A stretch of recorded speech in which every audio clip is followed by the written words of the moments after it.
जैसे नीता को पता चला तो उसने मुझे आकर ये नहीं पूछा कि शारदा तुम्हें ये सब करने की क्या जरूरत थी। नहीं, जल्दी पुलिस को बता दे। आप चिंता मत करिए, मैं आ रही हूँ आपकी मदद करने के लिए।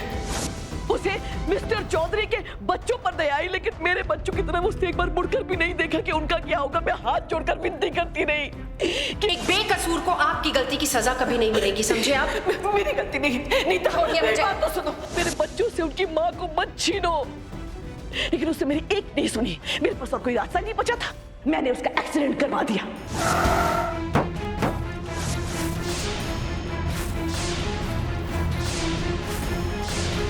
पर उसकी किस्मत अच्छी थी, वो बच गई, लेकिन उसकी याददाश्त चली गई। मौके का फायदा उठाया मैंने।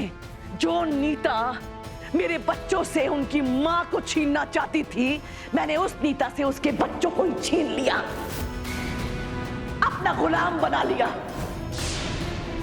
और तुझे तो कठपुतली की तरह मैं अपनी उंगलियों पर नचाने लगी।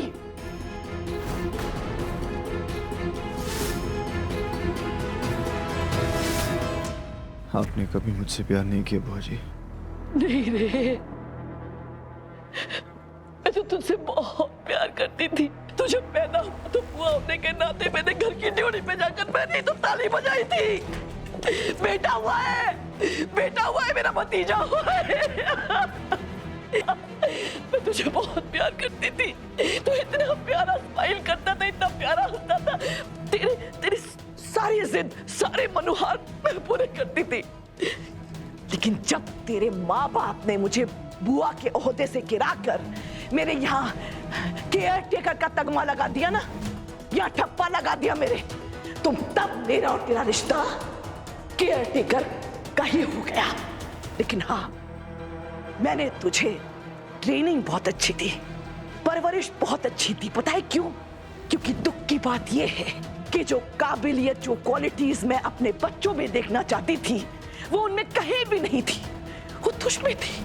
तू मुझ पर गया था, तेज दिमाग, मेहनती, बिजनेस के बारे में सोचने वाला, दूरदर्शी। मुझे लगा रे वाह, मेरे हाथ तो हीरा लग गया। मैंने तुझे तराशना शुरू किया, क्योंकि मुझे यह भरोसा हो गया था कि तेरे सहारे मैं अपना और अपने बच्चों का भविष्य सुधार सकती हूँ। जोक बन गई मैं, जोक समझता है? मैं तेरा खून चूस चूस कर जिंदा रहना चाहती थी, और तेरे 25वें सालगिरह से पहले मैं तेरी सारी जायदाद हड़प लेना चाहती थी।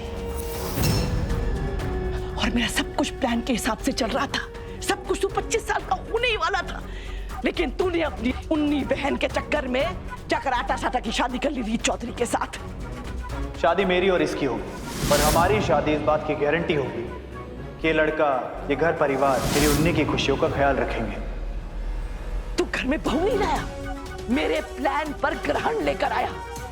रीत मेरे लिए राहु भी थी और शनि भी। हर काम में उसने रंगा लगाया, हर फैसले पर सवाल किया, हर फैसले पर सवाल किया। मैंने कितनी बार तेरी जायदाद को हड़पने की कोशिश की, लेकिन हर बार वो आड़े आ गई।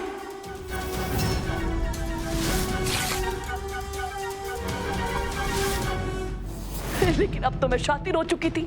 मैं समझ गई थी, अपना हक पाने के लिए अगर सीधी उंगली से काम ना बने तो उंगली टेढ़ी करनी चाहिए। तो मैंने तुझे मारने का सोचा।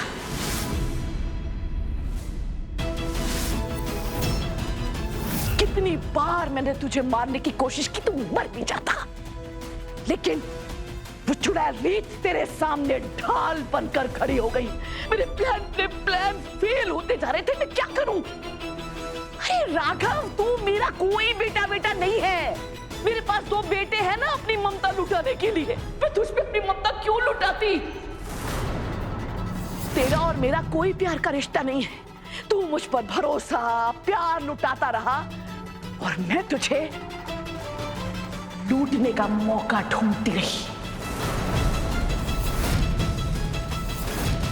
तू मेरे लिए सिर्फ और सिर्फ पैसा बनाने की मशीन था, है और रहेगा। बोल लिया जो आपको बोलना था।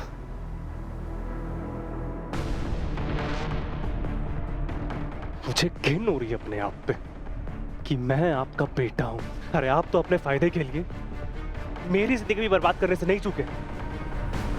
आपने स्मिता का इस्तेमाल किया बचने के लिए? आप झूठ बोलती हैं कि हम आपके बच्चे हैं। झूठ है, क्योंकि आप सिर्फ खुद की सगी हैं। आप किसी की सगी नहीं हो सकती। आप ना इस दुनिया में सिर्फ खुद से प्यार करती हैं। आपने किसी और से प्यार नहीं किया। मुझे ना गुस्सा आ रहा भी अपने आप पे, क्योंकि मुझे ऐसा लगता था कि मैं हमेशा जानता था जो हो रहा है, पर फिर भी मैं कुछ नहीं कर पाया। प्रतीक, तो ठीक है, आज से, अभी से मैं भी आपका त्याग करता हूं। नहीं नहीं प्रतीक, आज से आप मेरी मां नहीं, नहीं। मेरा आपका कोई रिश्ता नहीं है। तेरा दिमाग खराब हो गया है। क्या बोल रहा है ये? माँ ने जो कुछ किया है हमारे लिए किया है, ताकि हम एक अच्छी जिंदगी दे सके, और तू इन्हें दोषी ठहरा रहा है। नहीं भैया, जो मां दूसरों के बच्चों को अनाथ कर दे वो कैसे मां हो सकती है? इन्होंने जो आपकी आंखों पे झूठी ममता की जो काली पट्टी बांधी है उसको उठा के फेंकी है, और देखिए इन्होंने कैसे आपको भी नरक में ढकेल दिया है। हाँ राघव भैया, आज इन्हें इनके हर जुर्म की सजा मिलनी चाहिए। ये हम सबकी गुनहगार हैं, यहाँ तक कि वीरेन जी की भी। हालांकि इस बात को आज तक नहीं समझ पाए।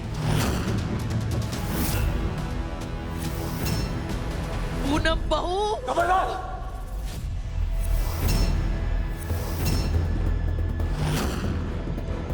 जो मेरी भाभी से ऊंची आवाज में बात तक की था, अपनी औकात में रहिए।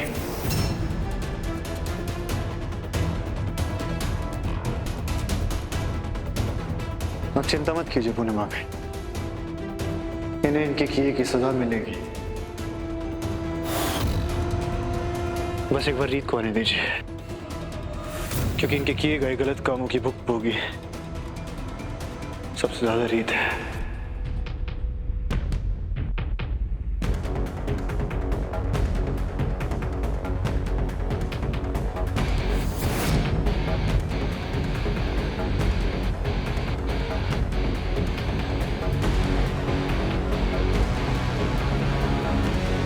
रीत बेटा, कह दो पुलिस से ले जाए इस इंसान को यहां से, क्योंकि जब तक इसकी काली परछाई यहां रहेगी हमारे घर में खुशियां कभी नहीं आ पाएंगी। इंस्पेक्टर साहब, ले जाइए इन्हें यहां से, और ऐसी सजा दीजिए कि इन्हें हमेशा याद रहे।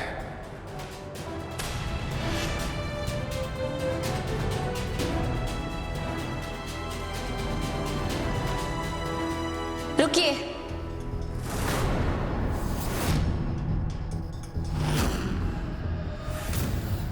बुआ जी कहीं नहीं जाएंगी।